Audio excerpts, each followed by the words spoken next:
Pembangunan wilayah dan revolusi industri merupakan dua aspek penting yang tidak bisa dipisahkan dalam upaya meningkatkan kesejahteraan masyarakat. Pembangunan wilayah berfokus pada pemerataan pembangunan di seluruh daerah untuk mengurangi kesenjangan.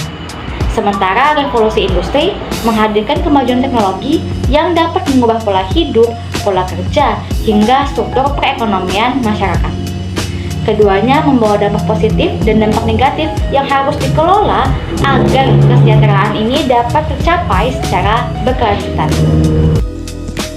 Konsep pembangunan wilayah. Pembangunan dapat dipahami sebagai usaha memperbaiki atau meningkatkan mutu sesuatu secara terencana dan berkesinambungan, termasuk memperluas pilihan masyarakat hidup lebih sejahtera.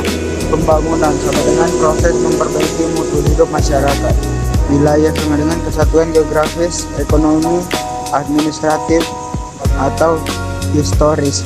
Menurut Perrault 1970, wilayah adalah unit geografi dengan bagian-bagian yang saling bergantung. Artinya, pembangunan wilayah tidak hanya fisik, tetapi juga menyangkut aspek sosial, ekonomi, dan budaya masyarakat di dalamnya. Hakikat pembangunan wilayah. Makna pembangunan wilayah pada dasarnya sama dengan pembangunan nasional, hanya saja lebih spesifik diterapkan pada suatu daerah tertentu, dipengaruhi oleh satu, kebijakan lokal seperti kebijakan pemerintah daerah. Yang kedua, kebijakan nasional yang berlaku untuk seluruh wilayah. Yang ketiga, interaksi antar wilayah seperti perdagangan atau migrasi penduduk. Menurut Andi, pembangunan wilayah adalah implementasi pembangunan nasional yang disesuaikan dengan kondisi fisik dan sosial wilayah tersebut. Dengan demikian, pembangunan wilayah merupakan strategi untuk memastikan pembangunan nasional menjangkau semua daerah, tidak hanya wilayah perkotaan atau. Keempat, tujuan pembangunan Todaro 2006. Todaro menjelaskan ada 3 tujuan inti pembangunan yang terkait langsung dengan kesejahteraan. Yang pertama, pemenuhan kebutuhan pokok. Pembangunan harus mampu menyediakan sandang, pangan, papan, kesehatan, dan rasa aman bagi masyarakat. Kedua, peningkatan standar hidup, bukan hanya meningkatkan pendapat tetapi juga memperluas lapangan kerja, memperbaiki kualitas pendidikan, serta meningkatkan derajat kesehatan masyarakat. Yang ketiga, perluas pilihan hidup. Pembangunan harus membuka kesempatan bagi masyarakat untuk memilih kehidupan ekonomi dan sosial yang lebih baik. Dengan demikian, pembangunan tidak hanya mengejar pertumbuhan ekonomi tetapi juga kualitas hidup manusia secara menyeluruh.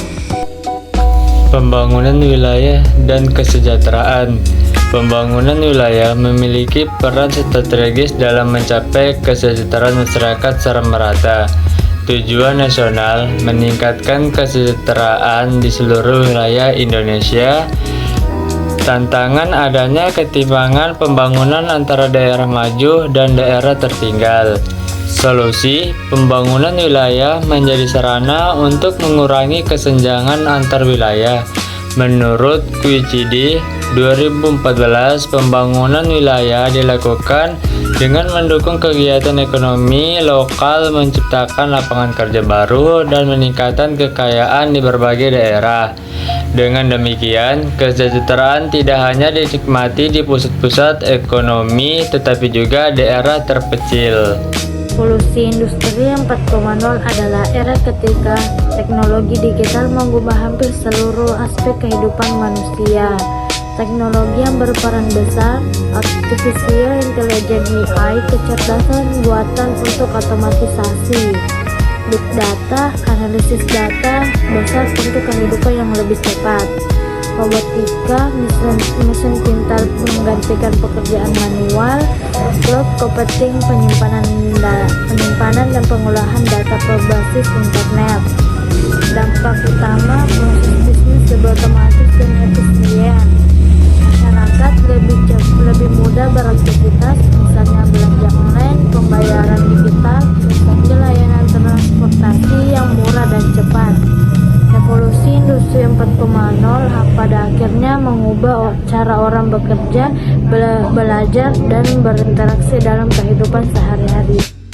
Dampak positif revolusi industri adalah membawa banyak manfaat yang dapat meningkatkan kesejahteraan masyarakat, yaitu pertama mendorong inovasi teknologi di berbagai bidang seperti kesehatan, pendidikan, dan bisnis.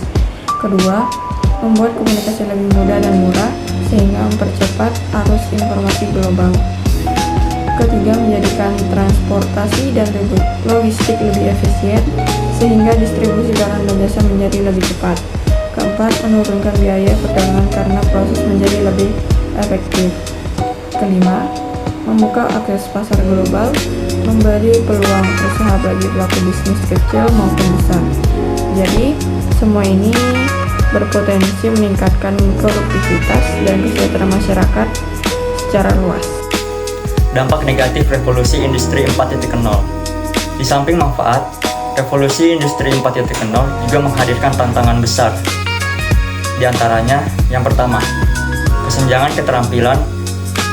Banyak pekerja tidak memiliki keahlian sesuai kebutuhan era digital. Yang kedua, ancaman keamanan data. Semakin banyak aktivitas online membuat data pribadi rawan disalahgunakan. Yang ketiga, pengangguran akibat otomatisasi. Banyak pekerjaan manual digantikan oleh mesin dan robot. Dan yang terakhir, dampak sosial. Meningkatnya pengangguran dapat mengurangi daya beli masyarakat, menurunkan konsumsi, dan akhirnya berdampak pada kesejahteraan.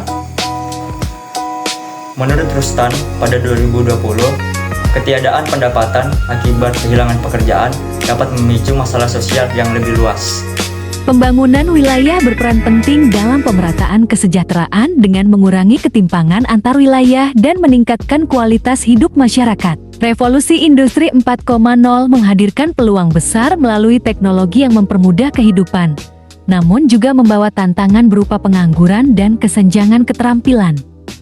Kesejahteraan masyarakat akan tercapai bila pembangunan wilayah berjalan seimbang dengan kesiapan menghadapi transformasi teknologi. Dengan sinergi antara pembangunan wilayah dan pemanfaatan teknologi secara bijak, kesejahteraan masyarakat dapat ditingkatkan secara merata dan berkelanjutan.